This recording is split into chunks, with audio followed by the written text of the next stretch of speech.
Yuk kita praktikum tentang pengaruh konsentrasi terhadap pergeseran arah kesetimbangan. Alat-alat yang akan kita gunakan yaitu satu buah gelas kimia kaca kapasitas 50 ml, satu buah gelas ukur kaca kapasitas 50 ml, satu buah gelas ukur kaca kapasitas 10 ml, dan satu buah spatula besi.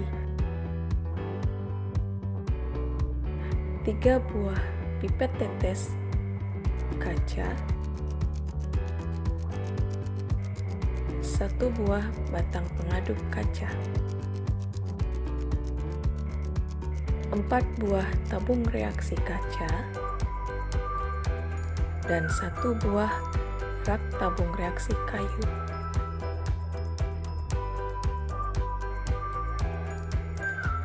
Adapun bahan-bahan yang akan kita gunakan yaitu larutan besi 3 klorida atau FeCl3 1 molaritas yang berwarna coklat pekat, air atau H2O, larutan kalium tiocyanat atau KSCN 1 molaritas yang berwarna bening atau tidak berwarna, dan terakhir adalah kristal natrium hidrogen fosfat atau Na2HPO4 yang berwarna putih. Cara kerjanya adalah ambil gelas kimia 50 ml dan gelas ukur 50 ml. Kemudian ukur air ke dalam gelas ukur sebanyak 30 ml. Masukkan ke dalam gelas kimia 50 ml. Ambil larutan KSCN atau kalium tiocyanat 1 molaritas dalam wadahnya menggunakan pipet tetes. Kemudian ukur sebanyak 3 ml menggunakan gelas ukur 10 ml. Setelah itu, masukkan ke dalam gelas kimia yang berisi air sebelumnya. Ambil larutan besi 3 klorida atau FeCl3 1 molaritas dalam wadahnya menggunakan pipet tetes yang berbeda dengan sebelumnya. Kemudian ukur sebanyak 3 ml menggunakan gelas ukur 10 ml. Setelah itu, masukkan ke dalam gelas kimia yang telah berisi campuran air dan kalium tiocyanat atau KSCN sebelumnya. Aduk larutan hingga homogen. Ambil larutan yang telah homogen menggunakan pipet tetes dan ukur sebanyak 3 ml menggunakan gelas ukur 10 ml. Siapkan 4 buah tabung reaksi pada rak tabung reaksi.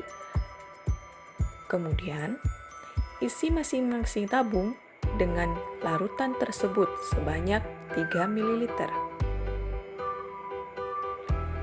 Beri label nama pada masing-masing tabung reaksi sebagai pembeda. Tabung reaksi 1 sebagai pembanding atau kontrol.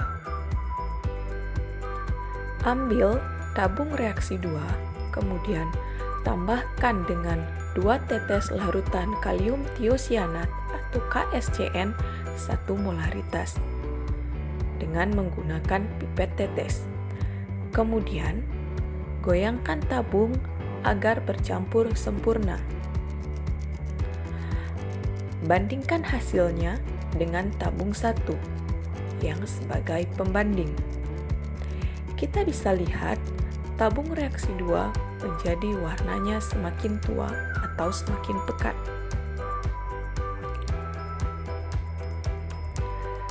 Ambil tabung reaksi 3, kemudian tambahkan 2 tetes larutan besi 3 klorida atau FeCl3 1 molaritas. Goyangkan tabung agar bercampur sempurna. Bandingkan hasilnya dengan tabung 1 yang sebagai pembanding. Kita bisa lihat tabung reaksi 3 menjadi warna larutannya semakin tua atau semakin pekat dibandingkan larutan pada tabung reaksi 1. Ambil tabung reaksi 4, tambahkan kristal natrium hidrogen fosfat atau Na2HPO4 dengan menggunakan spatula. Goyangkan tabung agar bercampur sempurna. Bandingkan hasilnya dengan tabung 1 yang sebagai pembanding. Kita bisa lihat tabung reaksi 4 warna larutannya menjadi memudar dibandingkan dengan warna larutan pada tabung 1 yang sebagai pembanding. Ini merupakan hasil praktikum kita hari ini. Tabung 1 sebagai pembanding atau kontrol, tabung 2 dengan penambahan kalium tiosianat warna larutan semakin tua, tabung reaksi 3 dengan penambahan besi 3 klorida warna larutan semakin tua, dan tabung reaksi 4 dengan penambahan kristal natrium hidrogen fosfat atau Na2HPO4 warna larutan memudar. Terima kasih, sampai jumpa di praktikum selanjutnya.